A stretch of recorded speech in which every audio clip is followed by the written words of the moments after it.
DXDC Radyoman Report. Nagpulong na ang Davao del Norte Police Provincial Office, Armed Forces of the Philippines kun AFP, National Bureau of Investigation kun NBI, Tagum Traffic Management Office, Civil Security Unit, Tagum City PNP ug Local Government aron hisgotan ang aksyon nga pagahimuon human sa sagunson nga krimen sa lungsod. Sa report ni Vice Governor Oyo Uy, gitapok ang Public Safety and Security Joint Task Group alang sa diskusyon ug pag-implementa sa mga lakang aron sa dugang ug masugot nga seguridad sa komunidad. Lakip na niini ang pagpatuman og no plate no travel policy tungod na obserbahan nga sagad mga tulisan walay plaka, pagmontar pa og dugang checkpoints ug outposts nga ipahimutang sa barangay La Filipina, barangay Pagsabangan, barangay Apukon ug sa kilometer 48 sa barangay Madaom.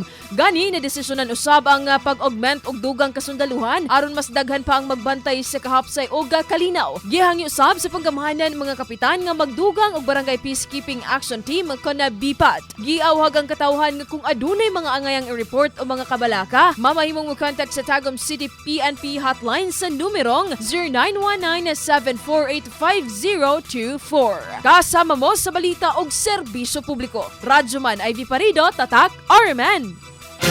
RMN News, Diretso Balitang Metro Davao.